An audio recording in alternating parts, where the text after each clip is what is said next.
absolute star. He gets the ball to talk, he gets the ball to move, and he creates uncertainty. Hi everyone, this is Norman Kochnak here, live post the second test in Vizag there on the east coast of India. Clearly, India have surprised somewhat with this victory, especially having lost a number of players. Pre the test, such as Jadeja and KL Rahul and Mohammad Siraj. They had to make a number of changes to the team, and in doing so, they have actually stepped up to the mark and have brought the series alive as 1-1. India won by 106 runs. You would argue the difference was Kevin Peterson made the comment that he thought that it was the bowling of Bumrah that did it, but you can't really go away from the fact that Jaiswal basically scored 200 runs, and deservedly so. The difference was 106, so you'd have to really, I'd give it more to Jaiswal for his performances, and even Gill's century in the second innings. Arun Singh, yes, how are you? The pitch was great. It was a very evenly balanced pitch, favoured both the fast bowling and the spinners. The likes of Ashwin did not get his 500th test wicket. He sits on 499 and is a bit frustrating. We had a dismissal, which was, did you see the dismissal? That was bizarre. It was a bizarre dismissal given out by the umpire where Hartley swept. It appeared to edge the ball initially and pop up. It was probably glove, they thought. Popped up, caught, and everybody was ecstatic. It was Ashwin's 500th test wicket. But as it turned out, the replay showed that it didn't hit bat or even gloves, but his forearm. And then he was given out, though. But then because it hit his forearm, they went for an LBW check. And then they deemed it to be umpire's call. Now, umpire's call, he gave it out based on the catch. He did not give it out based on an LBW decision. So he had to reverse the decision. An umpire's call where his finger did go up, they reversed the decision and gave the batsman not out, even though he could have been given out LBW in the end by his forearm being in front of the stumps. So it's a rather unusual situation where Ashwin did not get his 500th test wicket, but he's still got 3 test matches to go, and he'll go close, if not, he will pass his 100th test match as a player as well, which is quite impressive. Abhishek Agarwal, do you believe England have any more spinners on their bench? Well, Leach, of course, is injured. He was meant to be in the side. Yeah, but I think that their spinners, Rehan and Hartley, were great. I thought they bowled well. Root was a bit less used, but that's okay. Arun Singh says, moving forward, I'd love to see such attacking games. It's good for Test cricket. It certainly is. We've even got, and I'll talk a bit later about the South Africa versus New Zealand Test match where Rachin Ravindra, he got 240. Magnificent, and Williamson got a century, but against a team that's totally and utterly either debutantes or almost first or second match. I don't recognise any of the 11 that South Africa put forward, with Brand being their captain. Neil Brand, I think he's a upper order. I think he opens and he bowls left arm orthodox. Interesting, that game. New Zealand are smacking them, by the way. Then there's another game which was rather one-sided, Sri Lanka versus Afghanistan. And Afghanistan, of course, are handling it reasonably, but Sri Lanka had, again, centuries from Dinesh Chandimal and Angelo Matthews, who's going great guns there at his age. So back to this match. Jaiswal's in front of the press conference right now. He'd be very, very happy with his batting performance. Again, he's batted very well. And a score of 396. He scored more than half the runs, not forgetting that. It's a rather intriguing dynamic, actually, that Jaiswal, opening the batting for his country, got 209 out of 396, which is effectively more than 50% of the runs, which is rather unusual. Brandon King, how are you? Yes, the main SA players are busy with T20. It shows they don't respect Test cricket. I would agree. I think that's a horrific mistake. The entire South African team are not playing the Test match. The entire, not just one or two, the entire, some 6 debutants playing admirably there against New Zealand, but really don't stand a chance. Rohit Sharma continues to captain very well, makes very good decisions on DRS, and is very happy with his team and supports it very well. But his own batting performance, he's got 14, and what did he get in the second innings? He got 13, 14 and 13. Not very good scores. But of course, Jaswal there made up with a 209. Shubman Gill has proven himself at number 3 in the order there as scoring a century. Good on him. Shreyas Iyer continues to fuddle along there. He got 27-29, which are contributions, but they're not by any means winning contributions. He did a great thing though with his run out when he ran out Ben Stokes. That was pretty impressive. So Iyer's still in the team. Rajat Patidar, mildly noticeable. Axar Patel, he batted well and he bowled pretty well, I thought. Barrett's keeping pretty well. Ashwin, a little bit frustrating with his bowling. Could have got his feet off home in the Test wicket, didn't. So England, the second innings, were all out for 292. With Jack Crawley, Zach Crawley, I should say, getting 73 and he got 70 on the first innings as well. Abbott is cooked as well. You mean Sean Abbott? Well, you mean Sean Abbott? We're talking about the Australian bowler. I think a little bit overrated, but I won't talk any higher. So in England's final innings, a number of partnerships with their best partnership between Hartley and Folkes at 55 has scored 292. Again, rather disappointing. They had an opportunity to win this match with Jadeja, Rahul, Siraj all out, and also Virat Kohli, of course, we're not forgetting him. But surprisingly, scratch your head stuff, England have lost this match. A bit disappointing for England. But the one redeeming factor for England, of course, was James Anderson taking 3 wickets there in the first innings, and he bowled equally as well in the second. Got a couple. The man is still a freak. So India all out for 396 in the first innings, England 253. So India had 140 odd run lead, and then India scored 255, which led to a 399 lead. England only getting 292, so they fell short by some 106 runs. Not an overwhelmingly big defeat, but England, you would argue, should have won this match.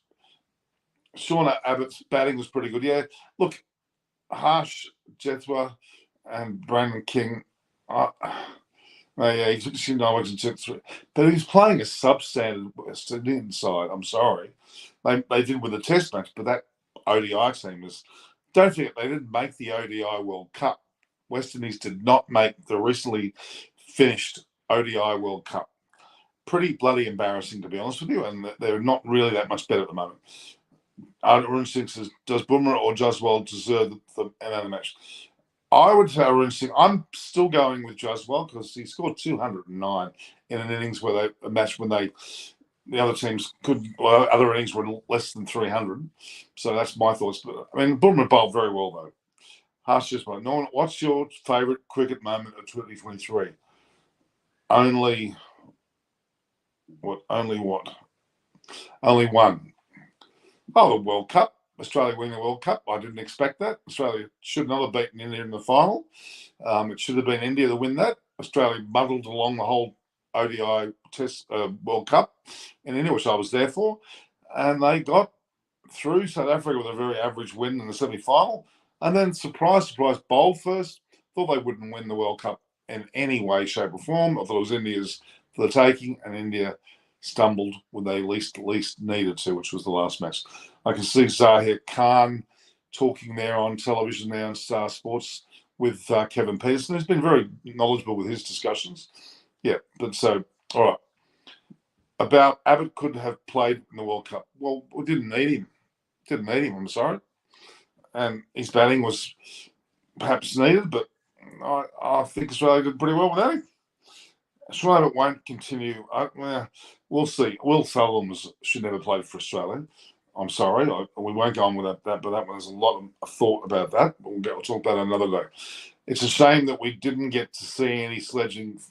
So for this series, if Kohli was back, we might see some spice. I think India are missing Kohli for sure. So the first innings, Jaswal's 209, Jimmy Anderson 347, magnificent. Then England's first innings, Crawley got 76 and Fuller was 73. Bulmer 6 for 45 was certainly pivotal. And then Hartley got 4 for 77 in the second innings with 104 for Gill. And then Crawley again got 73, but Bulmer got 3. So he got 9 wickets for the match. Yeah, he did pretty well. Interesting how Ashwin did not get his 5 of those test wicket. Amesh, since good to see you, not good to see you too. I'm worried about Bancroft in the tests. He won't be Ash just well. He's not playing. Bancroft's not playing Test cricket. I'm sorry. When they make decisions to rescue Cam Career, no, they're not going to. He's not going to be resurrected. Smith got a 91 in the last match, albeit the game was lost. He's going to stay there, I'd say. I'm not a fan of that, but it won't be Bancroft coming in. It'll be Renshaw still got the head lead runner. I think Jack Fraser is the brilliant talent. Just need good backing from management. Yeah, he might still get there, but let's wait and see. Okay, so Kevin Peterson's carrying on there. He was actually very buoyant with England's team. He thought they were going to win this test match and go 2-0 up. Well, no, it hasn't happened. It's now 1-1 with 3 test matches to go, with the final one, the 5th test in Dharamshala, which I'm hoping to be at. That'll be great to watch. Love to be there. Dharamshala is my favourite ground in England, in India at least. So Jaiswal, yeah, certainly 29. In the first innings, he wasn't supported by anyone really else. 30-odd from Gill, and that was about it. Very lucky that he got 209. And then, of course, Gill's second innings century certainly kept the balance there. But Anderson got good 5 wickets. Ben Duckett, I'm frustrated with. He looks really good and just misses his chances. Zach Crawley has to be commended at 76 and the 73. Very, very good under the circumstances and deserves centuries in both innings. What Englishman will change in the upcoming last test matches? I think they won't change that much. I would imagine that Jack Leach will come back in if he's not injured, and that might see Bashir not get a chance second time round. And I'm hoping they keep Anderson in the side and don't put Wood back in. I think that Anderson's the answer. He proved himself yet again. He's once again leading. And I just want to talk about that fact that men like Anderson, who's 42, 43, certainly can prove they're fit and they still want to play. Okay, Harsh, just want to know, who's your favourite Australian women cricketer in current time? Women's cricket. Oh, Beth Mooney has to be right up there, and Alyssa Healy's also special. I'd say those two. Australian cricketers by a country mile are my favourites. I mean, with a lot of good reasons why they deserve it. They've been playing really well for quite a long while. And they're playing against the South African women here in North Sydney. I was at the match yesterday, which was bloody boring between Australia and West Indies. That was one of the most boring matches. It was excruciating to watch. Australia were not their full-strength side, nor were the West Indies, with a number of the West Indies players playing T20 cricket in either UAE or South Africa or somewhere. Yours is Kim Garth. Why? Because she looks good, or is she a good player? Interesting. Kapil Verma. Irrespective of this match result, will McCullum and Stokes go with the win? Same as, yeah, of course. In fact, they were less than aggressive this time. They were a bit more conservative, and in fact, that was quite disappointing.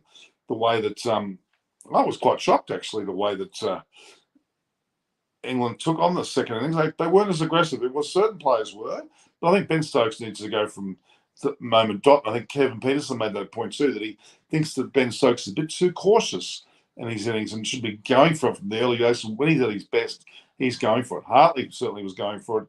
Folks look good. Unfortunately, Root hasn't fired the whole series. I think Duckett and Crawley are fantastic. Pope wasn't his best. We're not forgetting at 196 the previous match. Yeah, so England shouldn't at best. That was pretty good too. I think England aren't far off the mark. They probably didn't quite go for it as strongly as they would like. They lost by 106 runs, which was really Jaswal. He was the difference. Bumrah's 9 wickets were good, but it was more to do with Jaswal, I think, in his innings that set the whole match up the way it did.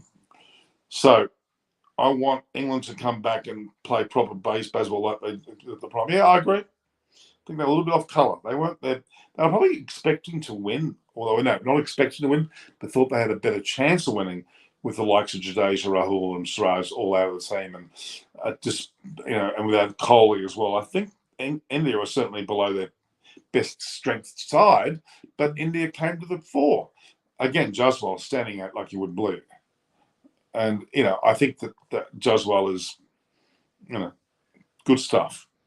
Great future player. I mean, I also like Rachin there, Ravindra from New Zealand with his 240 today against, a third-rate South African side. At least their batters are shocking. Bowlers are pretty good. South Africa does produce a lot of bowlers. They weren't poor by any means. But yeah, I mean, I just think that South Africa need to work out what the hell they're doing, and so does the West Indies.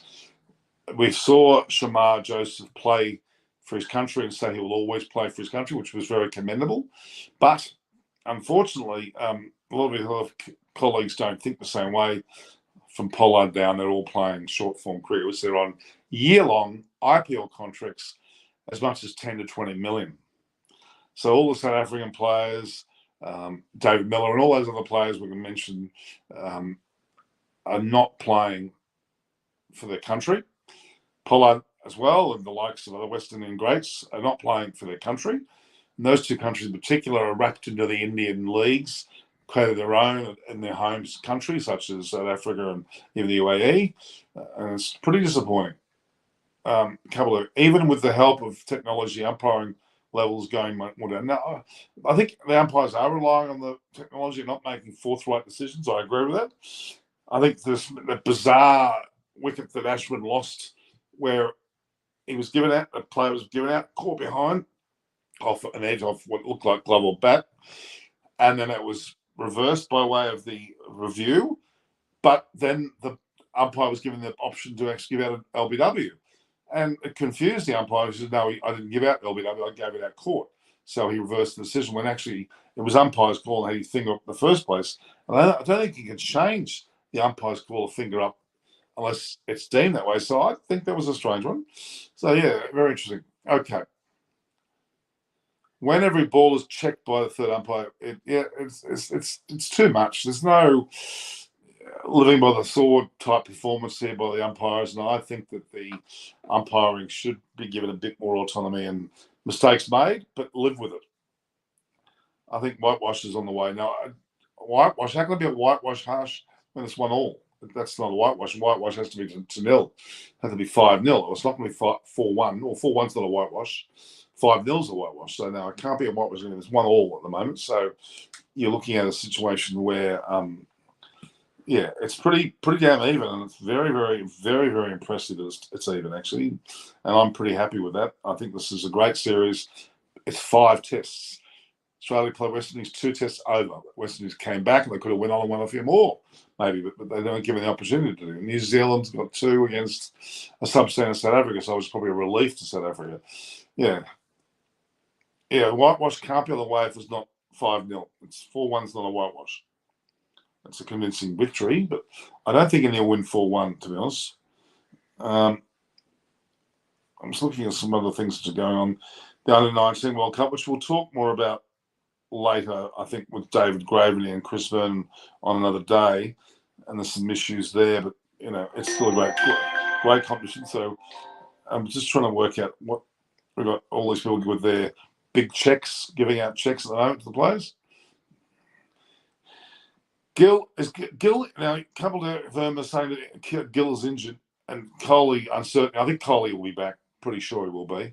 And you'll see that Patidar will go out of the team, you would think.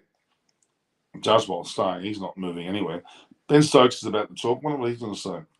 A deficit, but was 143. The first test had a deficit and they came back with Pope doing well.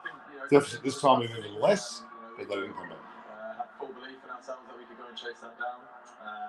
You know, the way in which we go about sort of taking on challenges like that is sort of what we're about. And you know, just sort of the number of runs that we needed to get was just sort of another thing for us to try and chase down. And you know, and not forgetting England did get to 106. Pressure, a lot of runs to chase down. You know, David, hang on. How are you, David? Fine. Interesting test match. Yeah, what's your thoughts on the match? Are you a bit surprised with the result? Not surprised, having India won the toss. I think winning the toss does make a bit of a difference. I thought India were very nervous and England were very confident.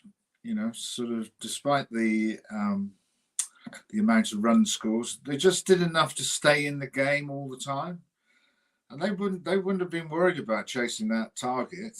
And yeah, I think the way that they play, they score runs so quickly that it makes the opposition very nervous.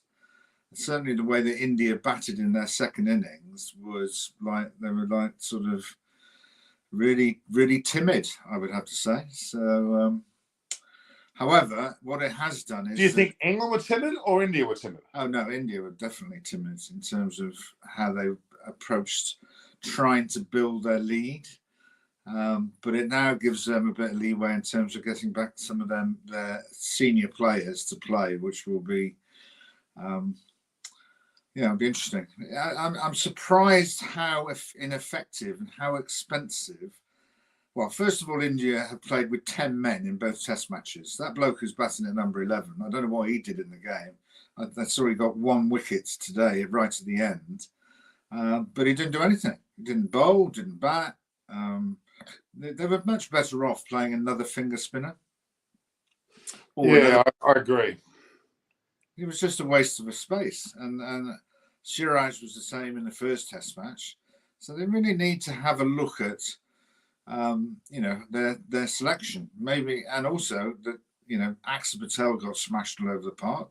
Ashwin has been smashed from time to time, so that they all look a little fragile. India actually, captain can't get a run, so they're just that win will give them some breathing space, which I'm sure they will kick on from that. England, for their part, will take a lot of positives out of the game. Yeah, it sets it up for the next 3 test matches. Well, we both discussed James Anderson, and his inclusion was applauded. He took 5 wickets and bowled exceptionally well, didn't he? Yeah, no, he did. He does reverse swing it. So you were right on that, Kat, Norman. So I take my hat off to your selection. But, okay, having said that, though, it was intriguing how much more both teams got wickets through their pacemen, such as Bumrah and Anderson. They took quite a haul, both of them. Yeah, if it reverse swings, Bumrah, well, the ball he bowled Ollie Pope with was a fantastic picture of stumps, literally stumps going everywhere. I defy anybody to have played that delivery. That's a 90-mile-an-hour in-swinging Yorker, right on the money, and even to a very small bloke. So, he doesn't have the problem of toppling over as tall guys would do. So, yeah, Bumrah is an extraordinary bowler, given that he doesn't have a long run-up, but he still bowls really quickly and does masses with the ball. So, India have I am a little bit surprised that their slow bowlers are, I think the word I would use, Norman, is flaky. Really, that they're not reacting very well to getting smashed out of the park. Because subcontinent bowlers normally, if you hit them over the top, they'll put the fielders back. They keep the catches in, but they'll have long off, long on, and which is fine. It gives the bowler a chance. But I thought England played them really well. Well, Hartley was impressive. I really say he's a great selection. No, I think he's bowled really well. He's bowled as well as I've seen him bowl in English county cricket. I think they've done with the resources they have. And I think he's shown today that the modern spinner has to be able to bat. So India, for instance, Ashwin and Jadeja, who are wonderful bowlers in their own right, make it easy to be selected because they are effective with the bat. You know, if you add 2 spin bowlers who can't bat to seamers who can't bat either, then your tail is just so long, it's ridiculous. So, did you see by any chance any of the New Zealand versus South Africa match? no. Well, the entire South African side is a complete newbie. Even the captain, Neil Brand, is a debutant captain. Yeah, no, he played in the West Country, played in Glamorgan and Somerset. Nice guy, but it's the power of the T20 game, Norman, I'm afraid. Yep. But it's interesting, New Zealand team was rather strong, and Ratchin got the 240, which he batted very well. But their number 11 bat was Tim Southey. That's a pretty strong batting lineup. If Tim Southey's batting 11. Yeah, it's very much the Duncan Fletcher method of, everybody's going to be able to bat. So, and the rounds that we got from people like Ashley Giles as the spinner. Stuart Broad is slightly maligned about he's a dangerous batsman, to say the least. So yeah, that's just the modern way. And actually, Australia have managed to survive, but even their tail is getting more runs than it used to.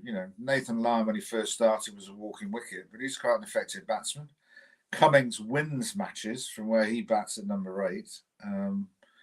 So yeah, that's just the modern way. No one, I'm afraid. Well, no, I'm not afraid. That's just the modern player. That's what I made the point. Sadly for Jack Leach, that Hartley, because of his all-round capabilities, because that is a reflection of the modern game, will probably go past him.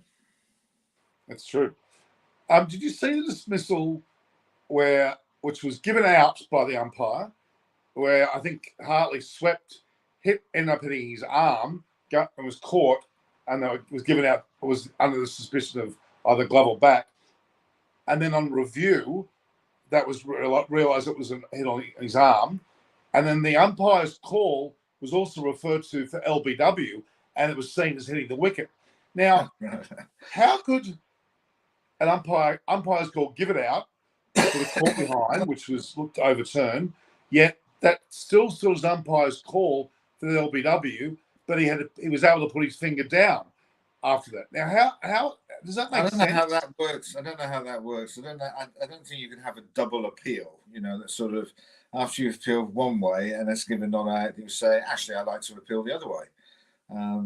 But I suppose logically it would do, wouldn't it? Really, that if you have a Yorker that's going to hit the stumps and you think the bloke's hit it onto his foot and it carries to third slip or whatever, he can be out both ways, really. That if he hasn't hit it, he's LBW. If he has hit it, he's caught. So, yeah. Well, I did make reference to the under-19s, which there was a decision. So the umpire's call was that he said out to the catch, not out to the LBW.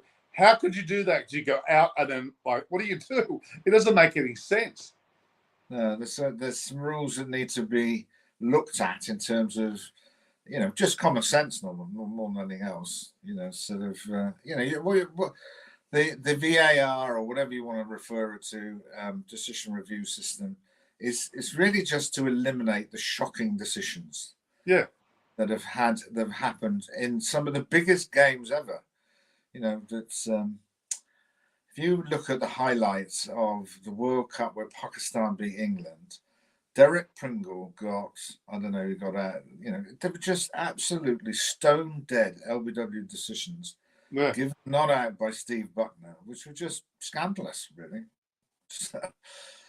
And now the DRS would prevent that, which I think is a great thing to happen. There was always going to be marginal decisions, but there are. That's why I mentioned about the Under-19 World Cup, which England had a dead rubber against Zimbabwe. And it ended up with one of our young lads, who was a really talented player. Hamza Sheikh is the name for you to follow, Norman.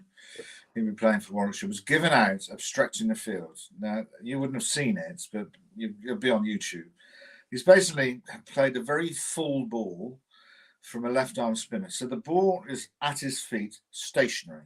All right.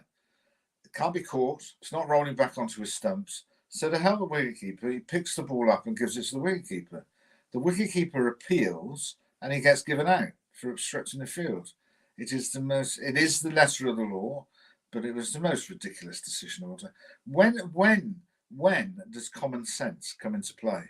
You know, these are young lads. That's what common sense needs to be the overriding factor. Yeah, sure. You know, even the coach, the third umpire in the pavilion should go to the coach and say, "Do you really want this to happen?" You know, because you've got young people out there who get slightly carried away in them. The two umpires should have just gone to the captain of the fielding side and you say, "You seriously want to do this?" Because it's when you're all right to withdraw the appeal. Fortunately, the behaviour by our lads, because we won the game pretty comfortably, but it was just ridiculous. You know, and this young lad will have, he wants to leave. You know, he hasn't had the greatest of World Cup we haven't as a team.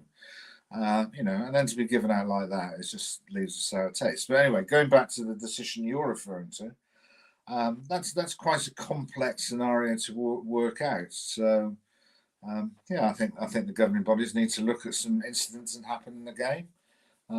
I don't think it would have affected the results, Norman. So no. But now, I there's think, a comment here. I think both sides can take a lot of credit. I just felt that the India really worried about the way that England bat. Yeah, I think they should be. And it's reflective in terms of how they pace their innings. They definitely need Kohli back. And Kohli, on lots and lots of ways, obviously a fantastic player, but just the energy he brings to wearing an Indian shirt. You know, the opposition know that they're in a match when Kohli's around because he'll be barking at somebody or whatever. It just looks difficult to see on the TV. It just looks a very flat Indian team, like nothing's happening. You know, the game is. I know Ben Stokes tries to get things to move forward, and lots of elements of that game he was doing that, but India just let it drift. That stand between Ashwin and Bumrah, what was all that about? You know, they're going to have 10 overs and get 10 runs. Are they that worried about England when they've got a lead of over 350? Now, we've got a question here, which is from Aditya Roy. Uncle Nate also says hello. He said he believes that Barrett should be dropped and they should give this Sarfaraz a go because he can also keep. And I did notice there was a lot of keeping practice going on during the period of the day. I think they're thinking about it. Yeah, they might do. What is the state about the other guys? Well, first of all, Kohli. Rishabh Pant. And no, the three senior players. Jadeja, Rao, and Kohli. Okay, well, there's no certainty about any of them being available next match at this point. Virat Kohli is expected back, but there's no certainty of Siraj, Rahul, or Jadeja at this point. That's what I'm hearing. There's been nothing definitive say, yeah, they're definitely back in. So that's a wait and see scenario. But Kohli's expected back. Good. Well, they need every element of Virat Kohli. Just his stature, helping the younger guys, and I think Gill, I'm sure every young Indian batsman, as they did with Tendulkar in generations past, like to bat with a superstar because the opposition is so focused on trying to get the other guy out that actually you get a bit of a free ride at your end because all you've got to do is just get a single. So with Leach is back next test, I'm assuming. Leach. Yeah. Yeah, I thought the Austrian bowled really well actually. So. Oh, they did. I'm not saying they didn't, but Leach was out because of an injury. Yeah, and he'll probably come back, but it's be interesting to see what the injury is to Roots because he did not have a hand injury. You'll end up having Rehan Ahmed actually his most dangerous ball is a googly. So Jack. To be fair, to be consistent, Jack Leach was the man in possession, so he should come back. And actually, I think he injured himself pretty early in the first test, so he's never really had the opportunity to play fully fit. So he obviously would be somebody who would be coming back in. I just hope England don't fall away now, because they really should have won this match. In terms of leading into the match, we expected them to win based on paper form. And I think it would have been an interesting, even more interesting match. It was very interesting anyway if England had won the toss and then therefore had the best opportunity. You've still got to take that opportunity to play on the wicket when it was at its best. So it sets it up. Where are they heading off to now? What other remote part of India are they heading for? Sorry? What remote part are they heading for now in terms of India? They've got Ranchi, which is further north. They've got and then eventually Dharamshala, which is very north. So I think they're working their way back north again, gradually. So Ranchi's obviously Dhoni's home ground, where he made his play. There's one other match. There's another. Okay, let's go through the series. So they've just played at obviously Vizag, which on the east coast looks quite nice, as a matter of fact. Yeah. You've got the next match is let me look. Ranchi, as I said. No, Rajkot. Rajkot is next, and then Ranchi, and then Dharamshala. Well, it'll be interesting to see how they play. They're going further north, which is actually the further north they're getting, the colder it's going to get, which is interesting. Well, that's what I mean. So how do the wickets react when it's cold? Well, it's probably going to favour England more and more, because I would argue that it won't be as vicious as a spinning wicket, because when it gets into the colder conditions, the grounds are not getting a chance to dry out, are they, as much? No. And hence it may not be so much of a turning wicket as they would like it to be. Interesting. Like Dharamshala is certainly not it's a medium to fast bowling. Well, I'd say medium pace pitch. It doesn't really suit spinners as far as when I was there. It was very much a non-spinning pitch. Well, I think the fifth test, mind you. Yeah, the modern groundsman can make a lot happen on a wicket. True. But I don't think this pitch certainly wasn't a bigger turner as we expected it to be. It did favour Anderson and Bumrah more than the spinners, didn't it? England management in the UK thought it would be a flat wicket. I suppose by Indian standards that was reasonably flat wicket. If it did spin, it only turned a little bit. It wasn't. And actually, Ahmed got more spin out the wicket than most people actually as a wrist spinner. So I think it tees it up. So now for the next three matches. So I think India will breathe a sigh of relief, and I think England's confidence will not be dented as a result of how the game has gone. No. Because England, if they had got Jaswal out for a lesser score, this match would have been that first innings of India was pretty paltry, other than Jaswal. Yeah, he played brilliantly. He's another hero of the under-19 tournament. So, there's that so-called spirit of cricket ruling gone against the picking out of the ball. What's your Chris wants to talk about it tomorrow. That was the thing that I was referring to. Again, the match in Zimbabwe. That was what I was referring to. The match in Zimbabwe of our batsmen picking up the ball and giving it to the wicketkeeper just to help him out. And how many times have you seen, particularly in when the wicketkeeper's standing back, where the ball is played sort of around the batsman? Now, obviously, you probably have to ask somebody, "Is it okay?" And they throw it back to the bowler. So are we now going to have? Is everybody going to appeal now every time that happens? Well, that was a joke, really. It was going to go nowhere near the stumps. He picked up the ball innocently, give it back. He wasn't preventing it going on. No, he was trying to help the keeper. But there is history to this, Norman.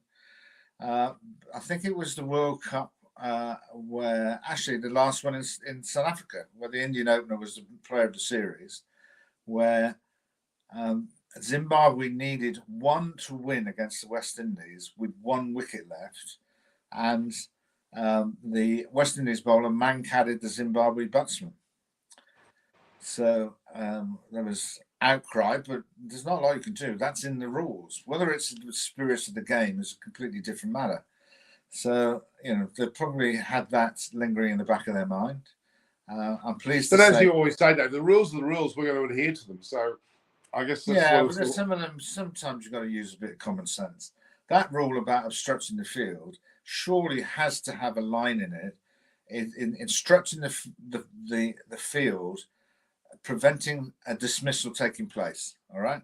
So if the ball is stationary at the feet of the batsman, how is he going to get out? It can't be caught. It's not rolling back anywhere near the wicket. He's just trying to help things move along. I can't for the sake of me believe that can be out. It is in the book, but somebody somewhere has to use common sense. You're dealing with lots of kids who are under 19, 18, 16 or whatever, and you want them to play in the right manner. And there's lots of people who do that sort of thing. I would have to say Adam Gilchrist was just a beacon for fair play. Absolutely. And it didn't. And Michael Hussey as well. He was in a similar vein. They didn't damage their careers. No. It would be nice to see that becoming the norm. The Adam Gilchrist Award for the fairest player on the field. Yeah. Why don't we create this award for future? Well, I think every tournament should have that. I think there was something. I'm playing Wednesday and I'm starting a couple of cricket matches, and we're going to Spirit of Cricket Award for the fairest or the most upstanding player on the field. Well, everybody has a responsibility to play in a manner that young people will follow. So if you act like an absolute hooligan, that's what young people are going to be doing. So it was just very sad, and also in a match where everybody plays to win, but it wasn't a tournament deciding match. So it was just the last fixture to play. Fortunately, England didn't try and retaliate because our leg spinner bowled brilliantly and took 7 for 28. Everybody shook hands at the end. Not sure some of them were as sincere as you would like them to be, but at least they did. They didn't not do it, which wouldn't have been the right thing for either team, actually. So I think there are lessons to be learnt on all sides, but more by the officials. Just stand up and make a decision that's in the interest and common sense, and not hide behind rule whatever it is .4 or whatever. Just be normal. So. It's just common sense is the wording. You're absolutely right. Just a few people to say hello. Anka Naik's here, and Ariane Singh, Zephyrus is here. We've got a few people just joining us after a while. People are glad to have the show back on. So I'm happy we've got David here. David's been fantastic. Moet Lovely, I remember him from before he's here. So it's I think the appreciation of the perspective that David you bring and will bring more people on is welcomed. And thank you again for being on the show. Just quickly, what do you think? We talked earlier. We said 3-2. Did you say 3-2? Yeah, I said 3-2. Sorry? I said 3-2. Assuming it's on the cards, isn't it? It's on the cards. Assuming they play on the same type of wicket, Norman, then the speed with which England play, there's not going to be, I wouldn't have thought, any rain intervention at any stage. So, this is finished within 4 days. All right, it's gone virtually the end of 4 days. Yeah, I think the speed with which England play, good or bad or whatever, the game moves forward. I think they must have a motto on the back of the dressing room door: keep the game going forward, which is brilliant. Because if you have a chance to win the game, England are never ever going to run out of time. They're always going to have enough time to win. So that's why I think it'll be 3-2. Did you sense Ben Stokes was not at full throttle in the second innings though, as captain? Do you think because his run out was a bit of a worry? Yeah, it's he, like anybody else in that whole dressing room, probably thought that it wasn't impossible, but it was going to be extremely difficult to win the game. So No, it's a hard place to play. You could be, you're not going to be ill, but some days you're going to be a little bit under the weather. Not because of anything you've had to True. eat or whatever. It can That's be, true. That's true. it can be in the air, it can be air conditioning, it can be lots and lots of things. So he has made himself an outstanding leader, and I do think actually the world's media appreciate how good a captain he is and how he Oh, for leads sure. by example. So I do think that they don't give him an easy ride, but I think they do appreciate his ability to play cricket in the right way, which makes it attractive to either write about it as a media, but also to watch. Because I think the crowds have been really good. I think Ben Stokes is going to leave a legacy which will be talked about for years to come. I think the man has really been fantastic. And I'm just checking his bowling. He's taken 197 test wickets, so almost 200, and he scored 6,251 test runs. It's pretty much both of them like, isn't it? It is, but it is when you've been. I think that one of the drawbacks is that if you're an all-rounder and suddenly one of your strings is taken away, he actually is an all-rounder in a slightly different way now. He's captain and batsman as opposed to being batsman That's and bowler. true. He hasn't bowled the ball, has he, in a serious way? Sometimes it can put a lot of pressure on your batting that you suddenly think you're going to play a different way. One thing that is seemingly happening with his batting, he's taking quite a number of balls, which is quite right, to decide when he starts going through the gears. And the Indians would have been mightily relieved that he got run out. Let's put it like that. Well, his next test is his 100th test, by the way. Yeah, so he'll be coming out all guns firing. So what happened to your favourite player then, Norman? Travis Head. Was he relieved of duty because he can't get any runs? Well, look, he's got, I believe, I mean, he didn't play the second ODI. He's having a rest. I think he's always going to be a player who's going to play unbelievably well and then play really ordinary cricket. I don't think there's much in the middle there for him, and I question that as a Test captain in the future. I mean, he's always been talked about as a captain of all codes, so to speak, all ways. I just don't understand whether he's capable. That's just me. Yeah. And it's these golden ducks he's getting. I know anyone can get a golden duck, but he doesn't look himself. He gets a lot of golden ducks, though, doesn't he? So, sorry, he gets a lot of golden ducks, doesn't he? He does, and I mean, he takes some great catches. I'm not knocking that. But there's an element of arrogance about his catch. I'm not a fan of him. I'm still not a fan. Martin John's return. He said Bumrah pulled it off. They've given Bumrah the man of the match. What do you think? Was it Bumrah that deserves the man of the match or Jaiswal? I would say it's very difficult because they both contributed greatly. I would give it to Bumrah to get wickets on that wicket and that spell in England's first innings basically decided the game, gave India a lead, allowed them to bat in a slightly less pressurised manner. So I just think he's an incredible bowler. He's unique in terms of his style, but what he does with the ball is extraordinary, really. So yeah, I can understand the fans of the opening batsman, but Bumrah's spell and then wickets today won the game. Fair enough. I'll agree to disagree. I still think Jaiswal set the match up, and that to me allowed it would be 50-50. If it went the other, it wouldn't matter. But it would be probably as it's a young lad, you don't want to recognise him that way. But so when is the next one start, Norman? The next match, let me have a look. I think there's a small gap. I'll just confirm. What I remember, there was a small gap. Let me have a look here. There has to be 4 days, whatever happens. Yeah. Fixtures and results. Here we go. The third test starts on the 20. Let me have a look here. It doesn't say. It's giving me a whole. Hang on, I better get this again. series, India versus England.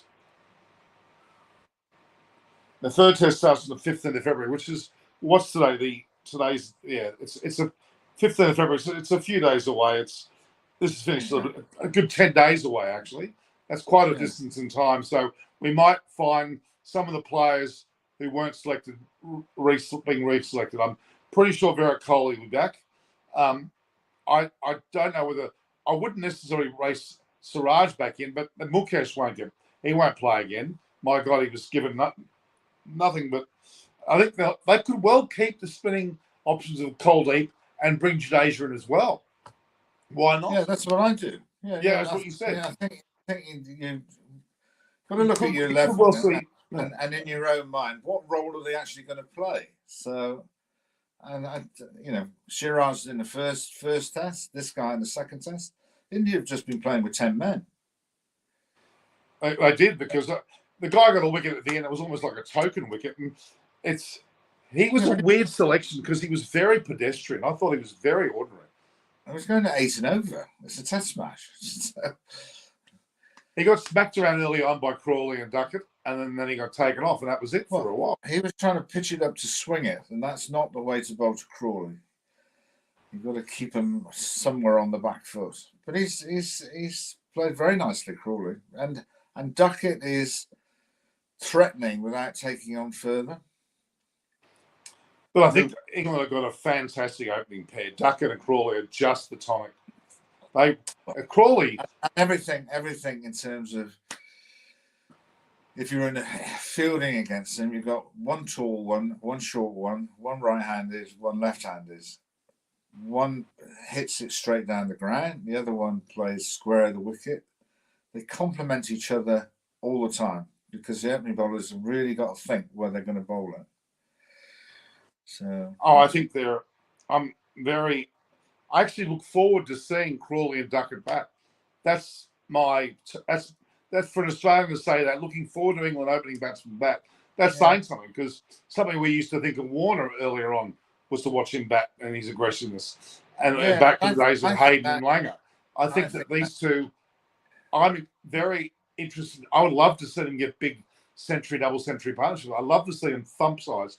That's entertaining to watch. Because Duckett was an under-19 player, and he's just different. And I think Brendan McCullum should be applauded for lots and lots of things. But the one thing that he has done with Ben Duckett in particular, Ben Duckett has had his whole career people telling him what he can't do. And I think it looks like, and I spoke to Ben. I saw him at an awards ceremony. He greeted me like his long lost father, which was a bit odd. But anyway, he is a unique player. He's a rackets player, so he plays a lot of horizontal shots. That's why he sweeps, reverse sweeps, and I think he's been told, just go and do what you do. Don't worry. It doesn't matter if it's a 5-day game, a 1-day game, or whatever. Just bat the way you bat, and I think that's been really refreshing. Very un-English, Norman. Most people tell English players not to do things, and it's got to be from the MCC coaching manual. This is, I think, really enlightened. It's not surprising it comes from somebody who's not English. So Harry Brook, is he out for the whole series? I think that's all been sort of slightly kept under wraps, I think, Norman. There's no, if Kohli's got personal issues, there's no line in the sand says I'm coming, but it's not like an injury. Those personal issues can still go on and on and on. So it's up to the player to decide. And Harry Brook would be the same. The one thing I would say, particularly as a touring party, the longer it goes on, the less likely he can come back and walk straight in the team. So it would be unfair to him. He'd do it, knowing Harry, but so that's where we're at. It's a pity, because I think he would have come into his own somewhat in the series. It would have been great to see him bat and really take a hold of it. I think he would have been. Again, he he's not, the way he plays. I think people have to understand it's not high risk. That's a bit unfair to him. he plays in a really positive way. Yeah. That actually sometimes it's not going to work. And it would have been a really interesting exercise how he would have tailored his game to play in India against high quality. But he would have joined in, smashing the Indian spinners all over the place because he loves in there inside out over extra cover. So he's a real talent, which I've bored you with enough already. But I think he's still got some time. He's still young. We'll see plenty more of him, and he'll have his moment. I think he'll be a champion. Yeah, and I think everybody, I'll be speaking for everyone, one hopes that whatever the issues are at home, they aren't too serious and he can get back playing as soon as he can. Do you think, I mean, I want to see the day, and I'm sure James Anderson wants to see the day, where he passes Shane Warne, 708, because it's not far away. He's almost just hitting close to 700 now. I think he wants to, I truly believe he wants to usurp him from second. I really do think that's what's motivating. Well, the way he bowled in this match, you're right. 5 wickets. Yeah. This is really well. So are we meeting tomorrow, Norman? Yes. Chris is telling me a time. We'll make probably something similar to today tomorrow. Fine. Okay. All right, Norman. I've got to go off. All right. Thanks, Dave. Thank you very much for joining me. No. I think it's teed up, but I think there will be a big sigh of relief in the Indian dressing room. I think they just absolutely not got over the line. I think they were probably looking at it in a negative way. What happens if we lose? Well, they didn't, so it's now even Stevens. So, but they need some of their senior guys back. Absolutely. All right, David. We'll see you tomorrow. Yeah. See you later on. Thanks, David. Bye-bye. Always great having David on the show. Very knowledgeable, and not just on team makeups, but also in the judgment calls on people that we see. And look, there's been comments that Marty John's talking about Ben Stokes has a lot to think about. Well, he doesn't. He's got the players there. He's got the mentality there. It just didn't come off in this match, which was a bit of a shock. Really, India played better in the first match but lost, and England played better in the second match but lost. So both teams have lost their matches rather than won the matches they probably should have won. So it's really a bit hard to work out what's going on at the moment. It's a great series. England-India series has always been very commendable. Australia, India, England, India, and England, Australia. Yes, 3 pivotal series. I just hope, for God's sake, they're not the only 3 left. West Indies proved that they could handle it without a lot of players. South Africa has got no players, and New Zealand are killing them. Sean Game, how are you? But you've got to make a test series minimum 3. I think up to 5. That's what I think should happen.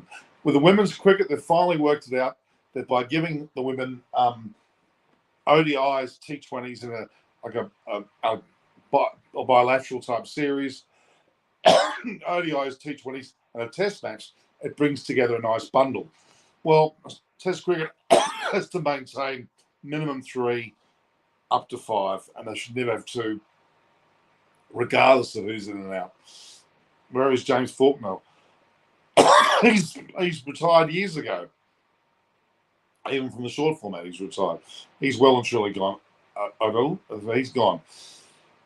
So, guys, it's now, it's now a time where Ben Stokes and Robert Sharma are coming to the fore. Ben Stokes is a great captain. Robert Sharma is also a very good captain. Ben Stokes' personal form, his batting's pretty good. Bowling doesn't exist because he's not bowling. Robert Sharma's batting has dropped off.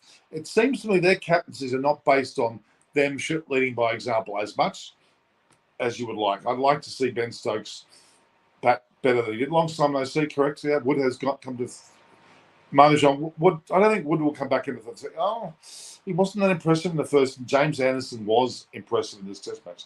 He took 5 wickets. That's pretty damn impressive, and he deserves to stay right where he is. That's what I would say. My God. Yes, it's just coming to light. We've got New Zealand test matches, a thumping, match for New Zealand to really give South Africa's C grade side, probably even D grade side, a bit of a walloping. I'm very saddened by that match. Although the bowlers from South Africa tried hard, the batters were shocking, absolutely shocking. And you're playing against New Zealand side who bowl really well, gun bowlers their own pitch. I'm a little bit perplexed with what's going on there. I know that contractually the IPL players that are now playing year round, earning 10 to 20 million, as opposed to 2 or 3, can't knock back 10 or 20 million dollars. I wouldn't knock it back either, but something has to be done. Otherwise, we're going to have some real problems down the track. For a South African team to be only, in fact, I think Olivia, the opening bowlers, anyone that I remember playing any Test cricket at all, the rest I've not even heard of. David Gravely heard of Brand. He played a bit of county cricket, but that doesn't mean that they're Test cricketers. But by any means, it's quite frustrating indeed. And I'm not sure what's happening there. But West Indies are trying very hard. They unearthed Shanar Joseph, who played exceptionally well. There's a guy called Cutty, who looked really good in the short format. West Indies have still got lots of pound for pound great talent there. Just hopefully they stick together. Sri Lanka are doing well against Afghanistan at home with Chandimal and Angela Matthews getting centuries, but that's still a bit of a substandard tour. I mean, Afghanistan, Test cricket-wise, perhaps aren't that strong. The short form, they certainly are. They're playing exceptionally well in the short format at the moment, aren't they? And we see that in the World Cup. They performed very well, better than what the West Indies side would have done. So, yeah, I'm still hopeful for Test cricket. And I love watching this England-India Test series. I think it's wonderful. It's 1-1. It's gripping. Every session's worth watching. There's a lot to be made of it. So have some honey, mate. Yeah, I need some honey. My voice is a bit croaky. I've been talking too much, probably my problem. But yeah, we're doing okay, guys. Test cricket's still alive and well. Plenty to see and do there. Let's just hope that we get to see more of it. Now, India, next test is a good 10 days away. We'll have a recap tomorrow with Chris Vernon, David Gravity and others regarding the under-19 tournament, which has come to the fore. Going to talk about that. The movement of the under-19s is very important. We need to see what players that we see there that come out in the future. Gill came out of there. A lot of players will come out, even the likes of Mitch Marsh. I don't want 5 Test series to go in a draw. I want a result. John, I agree with you totally. I want to see a result, so I want to see, and it will be. It's 5 tests. It's 1-1. There's 3 left. There won't be any draws in these test matches, unless weather comes into play, which it won't. There'll be 3 matches with results. So someone's going to win 3-2. Yep. We predicted a 3-2 result, and we're pretty much on the ball now. I think we're going to go very close to a 3-2 result. It's going to be very, very interesting indeed. I'm rather looking forward to that. I think it'll be a very, very interesting series. We're playing Rajkot next, which is fairly not a great pitch, not a spinning wicket, I wouldn't necessarily say. Then you got Ranchi, which is Dhoni's home ground. I think it's a batting pitch, so not wrong. The Dharamshala is certainly not a spinner's wicket. It'll be cold up there, and the bowlers won't get the same grip that they would elsewhere, and the pitch won't dry out and break up. So that's going to be hopefully a bowling. That's where the likes of Anderson and Brum will come into play, and it's going to be very interesting to see what happens up there. Actually, a very interesting selection of grounds in the series.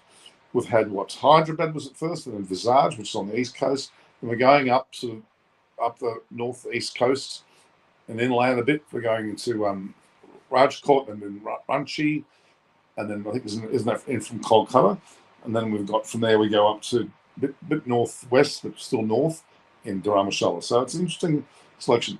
Maybe Jadeja will be brought back for Dharamshala. If Jadeja's fit, he's right back in the team. Let's not kid ourselves. If Jadeja's in the team available, he's playing. He's not left out of any team. Although the thought was that perhaps they will, bring Jadeja back and not bring a batsman, and that means, get rid of Mukesh, or not bring a bowler, I should say, take Mukesh out. All right. Any other questions, guys? We've gone a good hour and 70 minutes. Any other questions for me?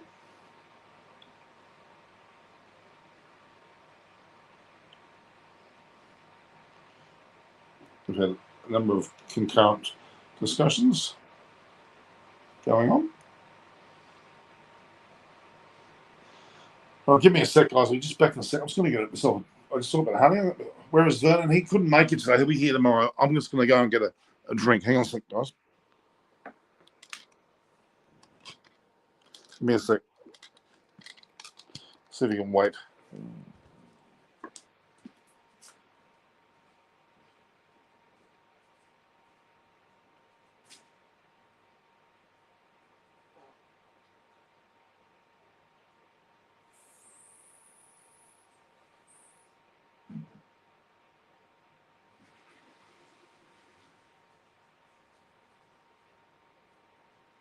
Just getting myself a drink, guys. Hang on a sec.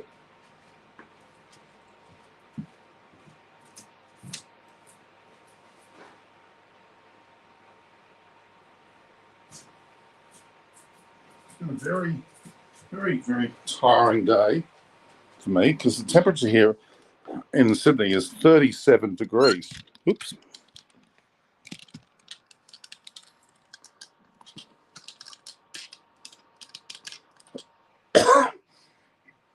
$37 degrees Celsius today. Bloody hot. Very, very hot indeed. Where did I put that mobile? Here it is. 37 degrees today. 37 degrees. It's pretty bloody cold. Hot, I should say. So I'll give ourselves Marlo John. I want a result too. Okay, Marlo John. Ask some questions. Had good viewership today. I shouldn't be drinking Coke. Should I? I'm drinking Coke because it gives me this little starch. A little, I should say. Okay. Marlo John. Whereas Vernon, he's not. He's very keen. They're a bit disjointed. They're a bit unhappy with the fact that England have just been beaten, actually.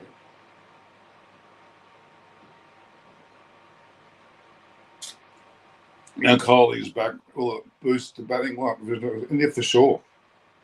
His presence, his attitude, his batting partnerships are significant to this whole thing, and I think that you'll find that they'll be great.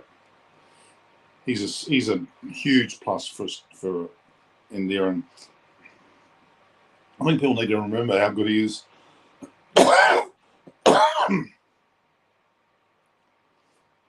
Showing people falling asleep during matches. It's not unusual to be sitting there for 8 hours or whatever many hours watching cricket and then fall asleep.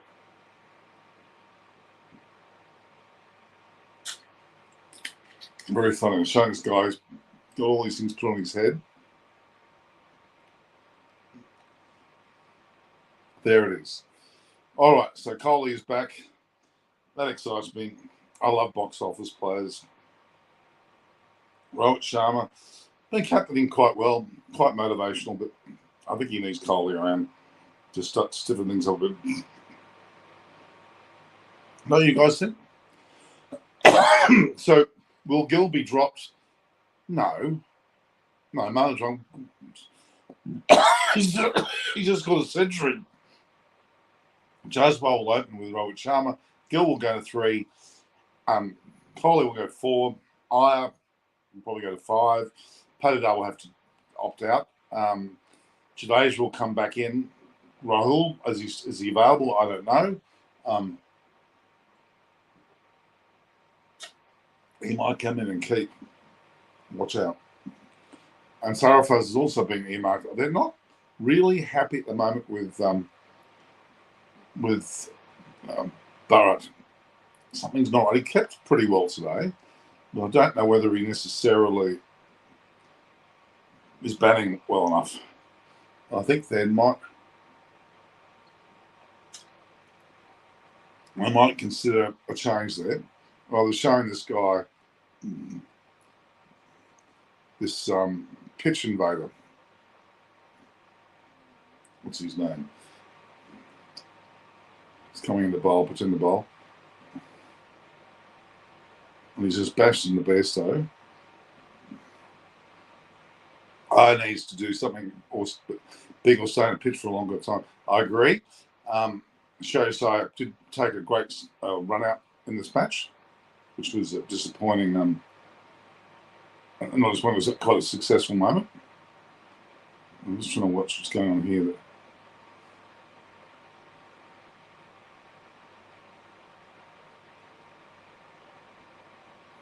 Run out there. There's some interesting little tidbits here. Okay, so all right, guys. In summary, England have been beaten by 106 runs. They won by 106 runs. England just didn't get across the line. They scored some 293 runs and they did 399, which was always a big ask. Let's be honest. But in the first test, they did turn around. They did do that with the likes of Pope getting a almost double century. I like that, almost double century. Anyway, the reality is that England and India are both now 1-all in a 5-test series.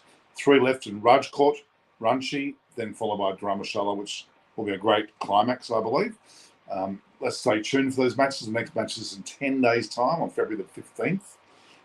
And they're going to be big matches in terms of importance. We predicted 3-2, one in favour of England, one in favour of India. But that's probably what it's going to come down to, a 3-2 victory from one of the two players.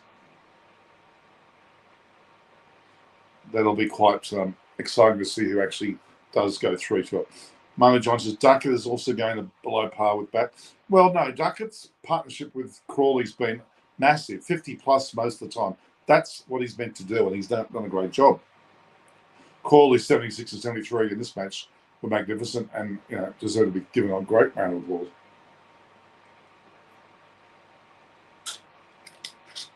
So I'm not concerned by that at all, actually. The keepers, though, well, Ben Stokes didn't play too badly. He seemed to bat pretty well this time too, and he bowled, or he batted, he kept pretty well too. My partnership was good. I hope so. Australia versus India, in the opening partnership with Australia, well, Khawaja's great. Smith didn't do too well, but they all got no one not out. They still lost the match. Australia versus India final again in the World Test Championship. You would think so, Oliver. And probably India losing again. Well, that's something you shouldn't say because that's not the case at all. I think you'd be far from removed from saying that. So I wouldn't say that at all. So, no, I would disagree with that. Okay. I think India really should not be discounted as a major force in this type of cricket, especially. Well, they made the last World Test. They made the last 2 World Test Championships against New Zealand and Australia. Now, you can't knock that. That's a pretty damn good effort to be there twice in a row. Australia didn't do that, nor did New Zealand, even though they won. They both won. It's just a big match. They're not getting across the line, but they will. So I have 47,401 subscribers. I'm happy with that, but I like it to be 100,000 one day soon. So with a bit of luck, we can get some more support through. But yeah, I'm pretty happy with being back on air now. We've had a pretty long break, but we're back on air now, so that's great. I think all goes well. We'll have more and more to talk about. So here we go. Norman, please tell me one thing. How shall I get millions of fast bowling all-rounders like Marsh, Green, Hardy, Stoinis, Sutherland? Well, I wouldn't call them Sutherland. I wouldn't include him. And India has to wait preparation to get places like injured Hardy. Yeah. Hey, I forgot about Hardik Pandya, whether he's gone. He was a test cricketer of note too. Yeah, I don't know. I don't know what it is. It's pitches are too conducive to spin bowling. I don't know. What's your prediction for New Zealand versus Australian Test series? Great question, Oliver. I think Australia won't do as well as they think they will. I think New Zealand are playing very well at the moment against a subpar, below par South Africa. But I think on their home grounds, they're going to be hard to beat. I truly believe that. So I'm predicting New Zealand will actually win that series. Early, easy to say, but yeah. 1-all, I think, it should at least be 1-all Could be 2-0, but I think Australia will not win both matches. You're right. In fact, New Zealand looked really strong. Did you see today's match? They got 511 against some substandard South Africa, but they batted to 11. Tim Southey, their captain, who bats usually around about 7 or 8, was number 11. It shows their batting strength. If he's batting that low on the order, that's quite commendable indeed. Quite commendable indeed. So we can't knock that any means. All right, so all right. Any other questions, guys? Oliver, T20 World Cup is coming soon. Australia again making it, well, you have to think they will. But, you know, T20 is a bit more of a kettle of fish. They could have, you know, India could do it. Well, India are going to be in America and the Caribbean. You can't knock, you know, even New Zealand yet again. New Zealand, India, Australia. I don't think South Africa will be that prominent. And England might return to the fore a bit more after that as well. So you might see one of those four. So best thing I like about Stokes is that he said no need to tell anything to anyone or our champions. Yeah, I like that. He is a great player. John, you're going to cover T20 World Cup in June in the US? Of course. I was only in New York. I was in New York on New Year's Eve, start of the year in America. Love to be there for them, especially June 9th. My birthday is June 10th. June 9th, the day before, yeah, America, in New York, India will play Pakistan. True leader quality from Stokes is well, he is a great leader. He's a very good. Crawley was very suspicious to his dismissal. Well, I was more suspicious the way that Hartley one wasn't given out as well. That was a bit strange. So, yeah, I can see what you mean by that, Oliver.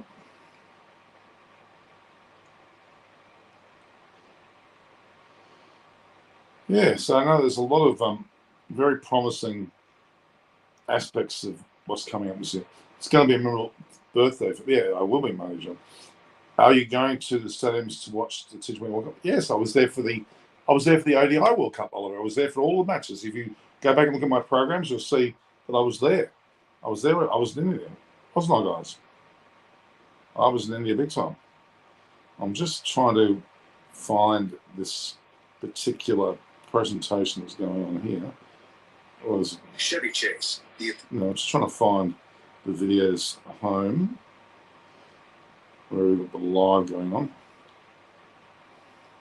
Yes. Here it is. So there it is there. We've got the person is on. Yes. There it is. So okay, I'm just going to share that. The person is on. I'm going to share that. Are you watching? I'm going to say, are you watching? I'm going to share that. Are you watching? I'm going to say, are you? There we go. Put it on. I'll be doing some vlogs. If you can look at my vlogs, I've done plenty of vlogs from there. I've done plenty of vlogs. A heap of them.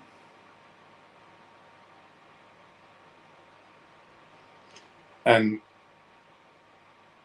we're doing some vlogs from there. Why Smith removed Bartlett after 4 for, I don't know, but I've got no idea. I don't know why Lance Morris wasn't given away, and Will Sutherland's not playing for Australia. I maintain having a father who was the chairman / CEO of Cricket Australia has had influence. I'm sorry to say. Oliver, and lastly, what was your reaction to the Gabba victory of West Indies? It was magnificent. It was a magnificent victory for the West Indies. It was so refreshing. Australia had their pants pulled down a little bit.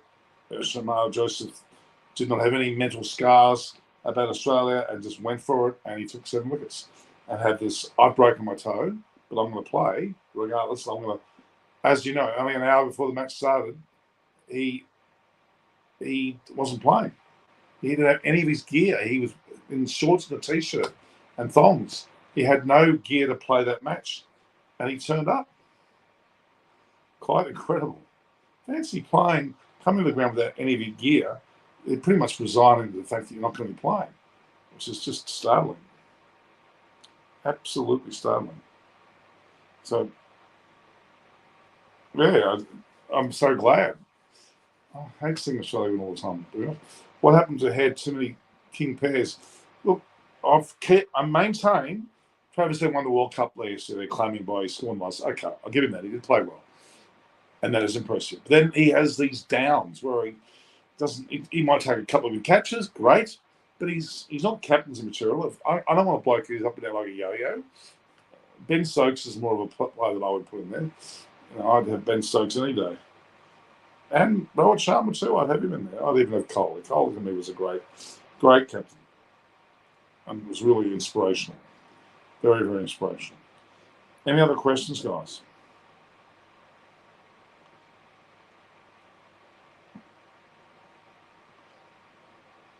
It's been lovely pictures. I'm getting some picture comments. Did you see my photo of Sachin Tendulkar myself? That was pretty good. Cummins is a great leader to Britain as well. He's developing into one. I'll give him that credit, but I never thought at the beginning. Not necessarily a tactician captain, just inspirational perhaps. What's the secret of Australia's legacy for so many years? Hard bloody work, fierce determination, not wanting to lose a damn thing, and an element of arrogance, which should be a negative. And I would generally say it is a negative, but yeah, I'm afraid that's what it's there for too.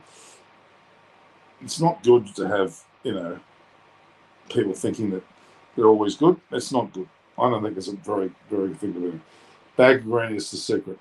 Well, every team's got a cap now of some sort. You watch the ceremonies before the match. When Shamar Joseph got his cap, he was also happy. Australia just owns cricket. No, Oliver, that's not true.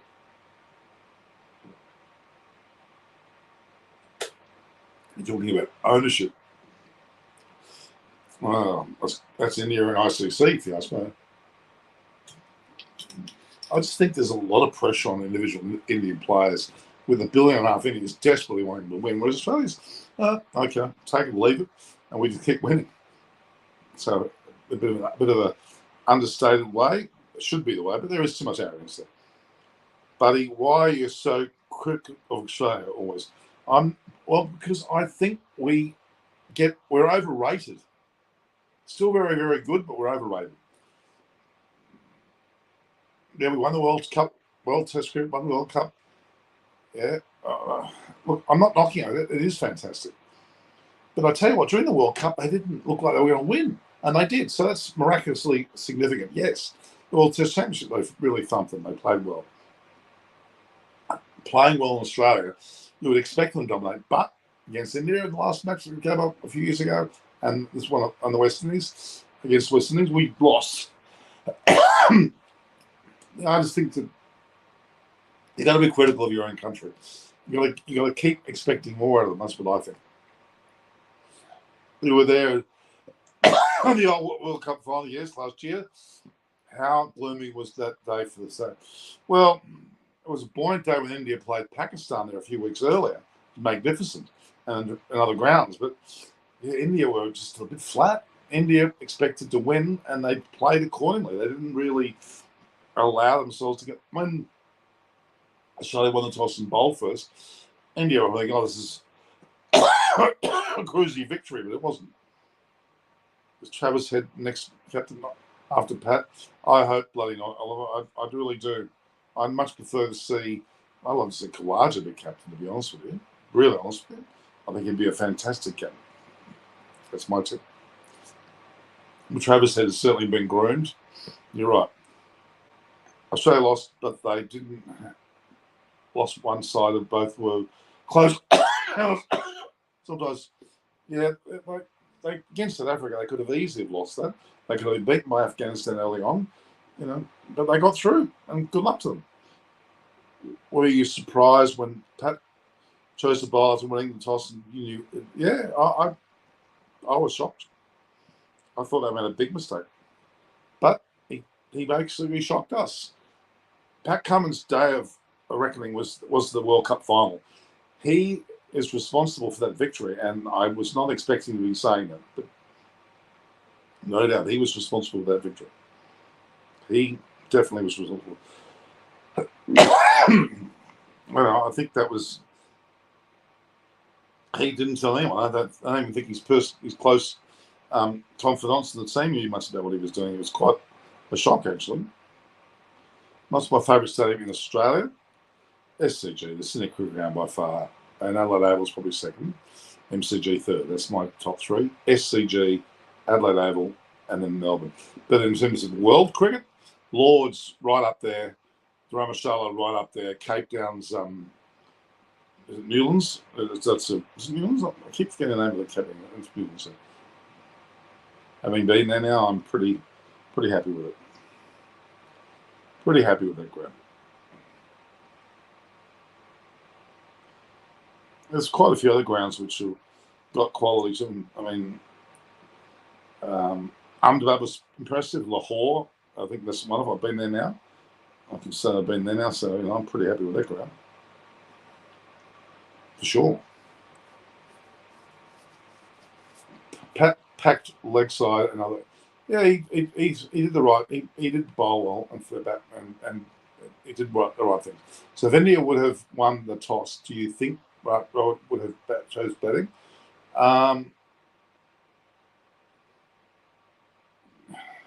Yeah, I think he would have.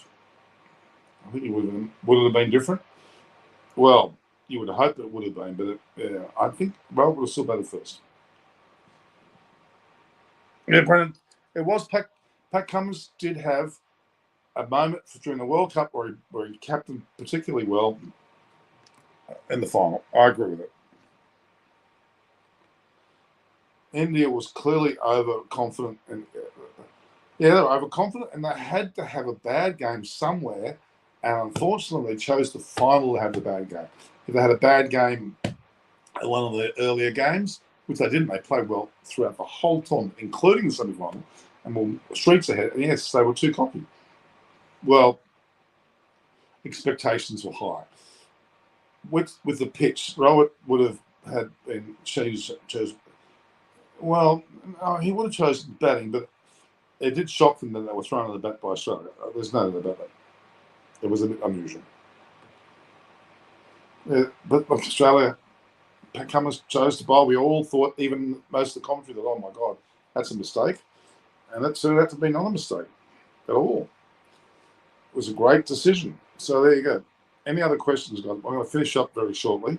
So you need to tell me if there's any other questions you've got to ask. I'm just looking at the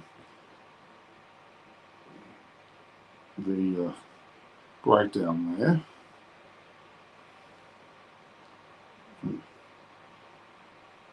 Community.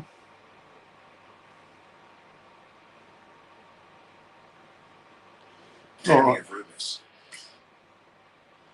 So can England come back? Yes, they can. In this test series, yes, they can. It's going to make it a bit hard, and they could slide away, but I'm hoping they don't.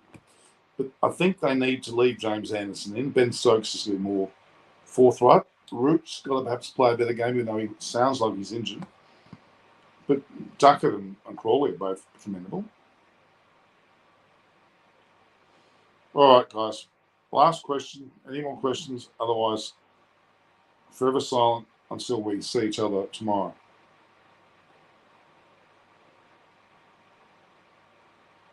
Any other questions?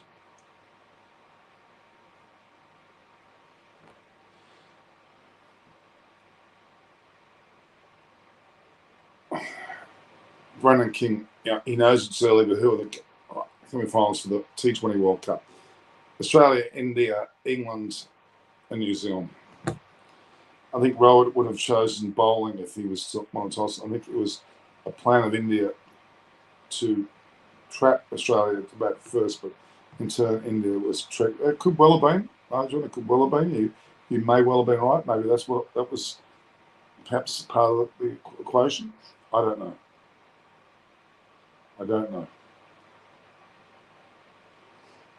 But it's a fair point. Fair point, dude.